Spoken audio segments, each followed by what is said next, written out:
और ये दिन में निकलता था, खेत पगडंडी होते हुए निकलता था, और जहाँ पे इसको लगता था कि अकेली महिला है किसी सुनसान एरिया में, वहाँ जहाँ आसपास कोई ना हो, ऐसी महिला को अप्रोच करता था, और जब महिला द्वारा विरोध किया जाता था तो ये अचानक से हाइपर एग्रेसिव हो जाता है और उसके बाद हत्या कारित कर देता है। ब्लाउज, लिपस्टिक, बिंदी, आधार कार्ड, हसिया, ये सारी चीजें उसकी ट्रॉफी होती थी। ये किलर जब भी किसी को मारता तो वो विक्टिम के पास से कुछ न कुछ उठाकर घर ले जाता एज ए ट्रॉफी। इस सीरियल किलर को पकड़ने के लिए लगभग 1.5 लाख फोन का डेटा खंगाला गया था। 1500 से ज्यादा सीसीटीवी कैमरेज खंगाले गए थे। 600 नए सीसीटीवी कैमराज लगाया गया था। डॉक्टर, साइकेट्रिस्ट, क्रिमिनोलॉजिस्ट की सलाह ली गई थी एंड करीब 30 गाँव में इन्वेस्टिगेशन की गई थी 14 महीनों तक। एंड इस जाँच में पुलिस की 22 टीमें लगी हुई थी। जो हम लोगों ने अलग अलग टीमें 22 टीमें लगाई थी, उसके साथ साथ फॉरेंसिक जो एक्सपर्ट्स हैं उनसे भी बहुत सलाहें ली गई, उनके द्वारा जो इनपुट दिए गए, कुछ क्लिनिकल जो साइकोलॉजिस्ट होते हैं उनसे बातचीत की गई, उनके द्वारा काफ़ी इनपुट्स दिए गए, और सीसीटीवी कैमरा लगभग 1500 सीसीटीवी कैमरा की फुटेज हम लोगों ने देखी। 600 सीसीटीवी कैमरा नए इंस्टॉल किए गए इस एरिया में। किलर के फैमिली वालों का बोलना था कि ये कुछ भी नहीं कर सकता, ये मेंटली इल है बचपन से ही। 8-8 किलोमीटर तो उसको कोई ऐसा कह नहीं सकता, मतलब ये तो विकसित है यहाँ, ये वो पागल है कुछ। वो ऐसे ही रहता था, घूम रहा, कहीं रुक गया, गाँव में किसी ने रोटी दे दी तो खा ली, लेट गया या रात भर चल लिया है अपनी जगह में। वहीं पर पुलिस का बोलना था कि he is not mentally ill, he is so focused and they have noticed a pattern in all the murders. And killer ने इस बात को कन्फेस भी किया है। मानसिक रूप से बीमार नहीं है, फोकस्ड है, जिस भी चीज़ को करना चाहता है, उसके जो घटनाएं इसके द्वारा हत्या की घटनाएं कारित की गई उनमें बहुत फोकस्ड रहा है और बहुत केयरफुल रहा है। वहीं पे एक विक्टिम के परिवार वालों का बोलना था कि मुझे भी डाउट है कि वो इंसान ऐसा कुछ कर सकता है। एंड जो पुलिस ये आज ट्रॉफीज दिखा रही है, बिंदी, ब्लाउज एंड ऑल, ये उन लोगों ने किलर के पकड़े जाने से पहले मुझे दिखाया था। ये गलत है, ये तो गलत। उसी दिन हमें दिखा दिए थे जिस दिन मर्डर हुआ। तो साहब ने हमें दिखा के बोले ये कपड़ा निकला है, ब्लाउज का एक टुकड़ा था, उसी दिन ये दूसरे दिन को प्रसाद दिखा और पकौड़ी और आधार कार्ड, बैंक की पासबुक, ये चीजें ऐसो साहब ने हमें खुद स्वयं दिखाया। अच्छा। न जाने कितने हथकंडे अपनाए गए पुलिस वालों के द्वारा इस किलर को पकड़ने के लिए, लेकिन जो किलर पकड़ा गया क्या वो वाकई में किलर है? क्योंकि उसका हिस्ट्री कुछ और ही बता रहा था। आप उसकी हिस्ट्री जानकर हैरान रह जाओगे, या फिर किलर कोई और है जो खुला घूम रहा है आज भी। चलो जानते हैं इस केस को।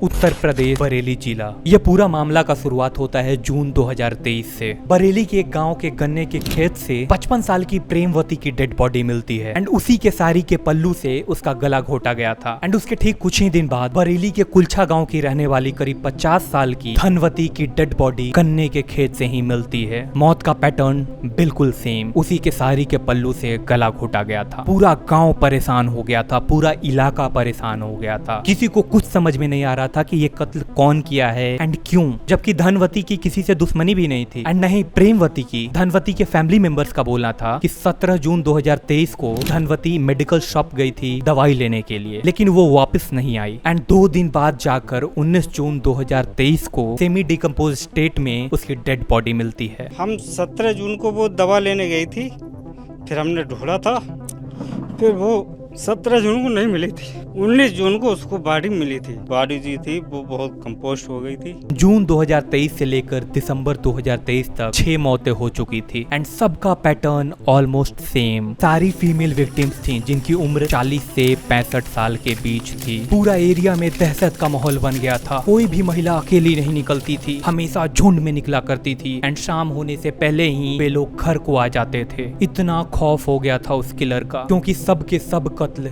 बेवजह हो रहे थे। जितने भी लोग मारे गए थे उनमें से किसी का भी किसी से कोई दुश्मनी नहीं था। पुलिस को क्राइम का मोटिव ही नहीं पता चल पा रहा था एंड किसी भी किलर को पकड़ने के लिए उसका मोटिव जानना सबसे इम्पोर्टेंट होता है क्राइम में। पुलिस पहले सारे इंसिडेंट्स को अलग अलग इन्वेस्टिगेट कर रही थी, लेकिन जैसे ही उसने मौत के पैटर्न को नोटिस किया तब पुलिस को लगा कि हो न हो ये किसी एक व्यक्ति का काम है या किसी एक ग्रुप का काम है। अब तक बरेली के पुलिस के ऊपर भी काफी ज्यादा दबाव आ चुका था, काफी ज्यादा प्रेशर आ चुका था, क्योंकि 6 मौतें हो चुकी थी एंड कातिल का कुछ भी पता नहीं चल पा रहा था। था। फिर पुलिस जहां जहां मौतें हुई थी वहां से करीब 25 किलोमीटर के रेडियस में इन्वेस्टिगेशन शुरू करती है। पुलिस की 22 टीमें तैयार की जाती है। 2000 से ज्यादा सीसीटीवी कैमराज लगवाए गए थे। 1.5 लाख लोगों का mobile phone data track and scan किया जाता है। कॉन्टिन्यूअस पूछताछ किया जाता है, लेकिन किलर का कुछ भी पता नहीं चल पा रहा था। कोई सुराग नहीं मिल रहा था। सारी की सारी संसाधन फेल होती नजर आ रही थी। अब police doctors, psychiatrist and criminologist की सलाह लेनी शुरू करती है। पुलिस उन्हें मर्डर्स की सारी डिटेल्स देती है। हर छोटी से छोटी, बड़ी से बड़ी जानकारी अवेलेबल कराई जाती है। हर डेड बॉडी की तस्वीरें दी जाती है। पोस्टमार्टम रिपोर्ट्स दिया जाता है।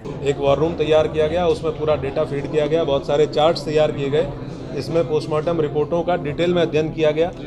एसपी साउथ, एसपी नॉर्थ साहब के द्वारा फॉरेंसिक जो एक्सपर्ट्स हैं उनसे भी बहुत सलाहें ली गई। उनके द्वारा जो इनपुट दिए गए, कुछ क्लिनिकल जो साइकोलॉजिस्ट होते हैं उनसे बातचीत की गई, उनके द्वारा काफ़ी इनपुट्स दिए गए।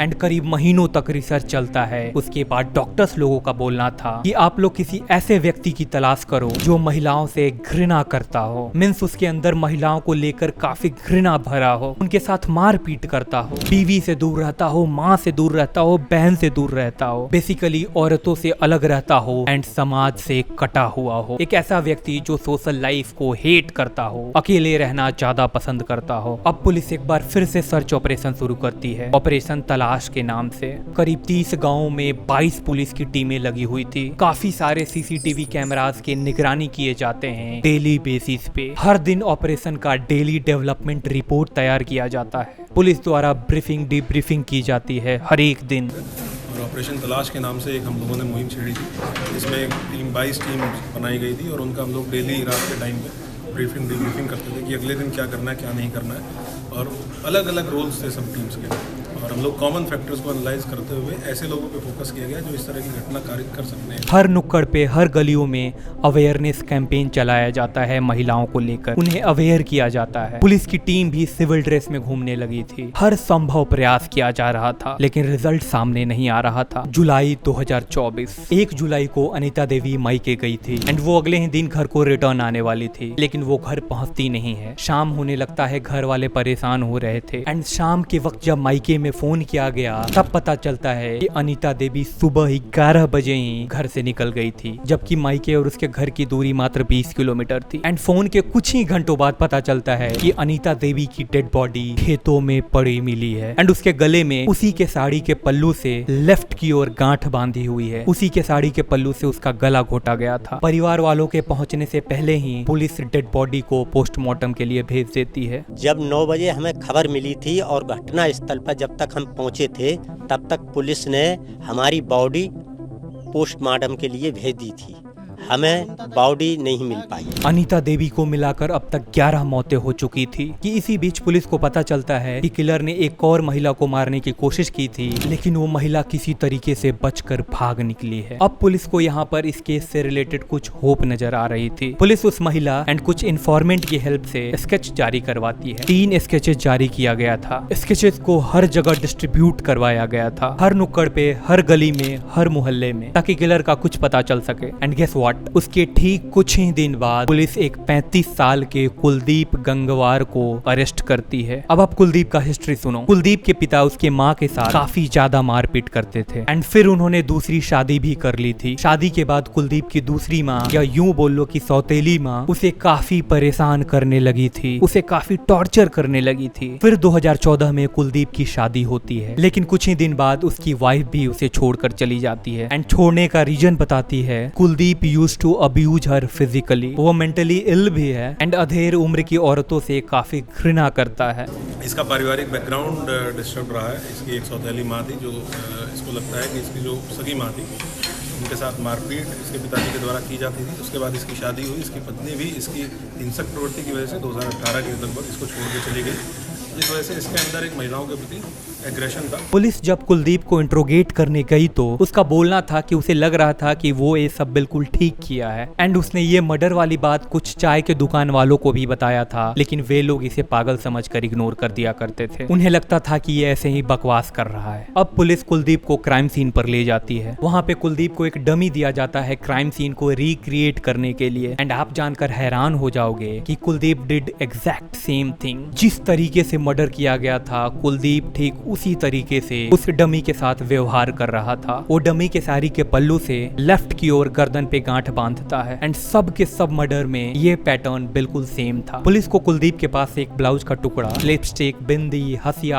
आधार कार्ड, ये सारी चीजें मिलती है एंड ये सारी चीजें कुलदीप अपने पास एज ए ट्रॉफी रखा करता था। हाँ, ये इसको अगर आप क्राइम क्रिमिनोलॉजी के टर्म्स में बोलोगे तो ये ट्रॉफी की तरह बोला जाता है कि आदमी क्राइम सीन से कुछ ना कुछ लेके जाता है। जो अपराधी है, इस तरह का किलर है, तो ये लेके जाता था। तो इसके पास से एक ब्लाउज का टुकड़ा, लिपस्टिक, बिंदी और 2 हंसियाँ बरामद हुई हैं और एक आधार कार्ड भी इसके पास से बरामद हुआ है। उसने सारे विक्टिम्स का एक इमेजिनरी नाम भी रख रखा था, जैसे वो महिला नेताइन बन रही थी, बात ही नहीं सुन रही थी, मार दिया उसे। वो सूट वाली मुझ पर शक की निगाह से देख रही थी, उसे भी मार दिया। एंड उस साड़ी वाली को तो सबसे पहले मारा था। कुलदीप अपना टारगेट बहुत सोच समझ कर बनाता था। वो 40 से 60 के उम्र के बीच की महिलाओं को टारगेट करता था एंड जब वो महिलाएं अकेली खेतों में काम कर रही होती तब ये कुलदीप उनके पास जाता एंड उनसे सेक्सुअल फेवर्स की मांग करता एंड मना कर देने पे उसके अंदर औरतों के साथ घृणा करने वाला शैतान जाग जाता था एंड उसे ये मार दिया करता था। कुलदीप ने कुल 6 लोगों को मारने की बात कबूली है। उसका बोलना था कि वो जिस दिन भी किसी को देख लेता तो उस दिन वो क्राइम नहीं करता एंड ये कुलदीप ना ही गाड़ी का इस्तेमाल करता था,